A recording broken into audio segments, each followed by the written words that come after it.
All right, let's talk about something pretty wild that's happening in the workplace right now. It's a new trend that could literally have $1 million impact on your career. And it all boils down to one of the most important financial talks you'll ever have. So get this. A recent survey found that for Gen Z workers, almost 3 out of every 10 has something really specific in common, especially when it's time to talk about money for a new job. Any guesses what it is? What's this thing that connects them at such a critical moment?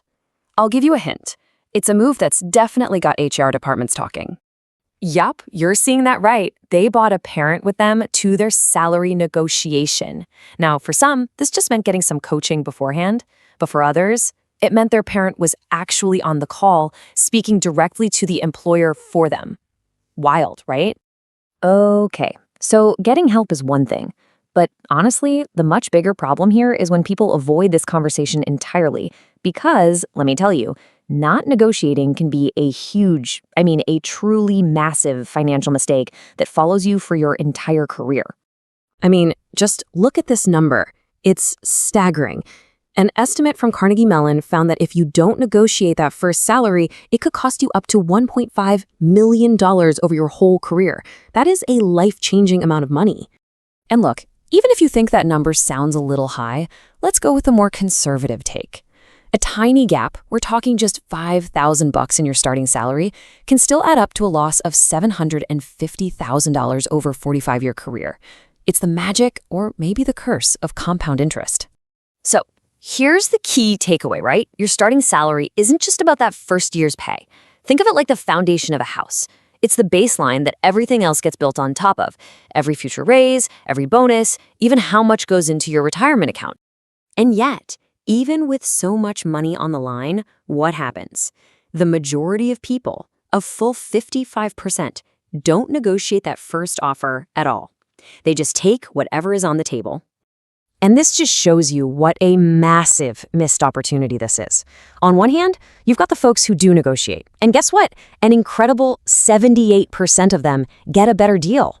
Then you've got the other side. 65% of the Gen Z workers who didn't negotiate say they totally regret it later. It's a classic case of shoulda, coulda, woulda.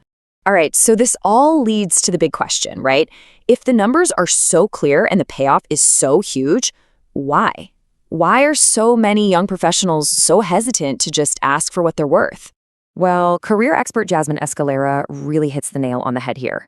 She says it's not that people can't do it. It's not a competence thing. It's a confidence thing. Most of us just never got any real training on how to talk about money or advocate for ourselves, so the whole idea just feels, really awkward and scary. And this really breaks it down even further. So often, if you're just starting out, you tend to downplay your own experience. You think, oh, that was just an internship, or that was just a class project.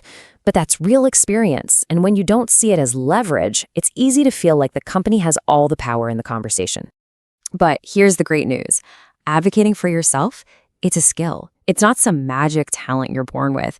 And just like any other skill, you can totally learn it. So let's walk through a few practical steps to get you ready. Seriously, these 3 steps can be a total game changer. It's all about preparation.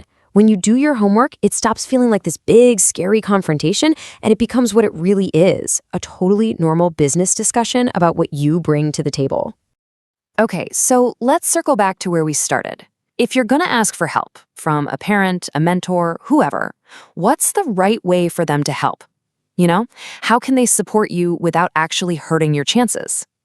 And the experts are super clear on this. There's a big difference between being a coach and being the player. Helping you prep, looking over the offer, doing mock negotiations, that's great coaching. That's mentoring. But stepping onto the field and talking to the employer for you, that's a huge red flag for most companies. And it's not just about what the employer thinks. Turns out, young workers feel the same way. More than half of them said they'd be pretty embarrassed or even upset if a parent went behind their back and contacted their boss. So yeah, that's a definite no-go. Look, at the end of the day, this is all about learning a skill that will serve you for your entire life. Learning to be your own left advocate isn't just about this first job offer. It's about every promotion, every project, every opportunity down the road. So the real question is, are you ready? Because the power to build your career, well, it's in your hands right now.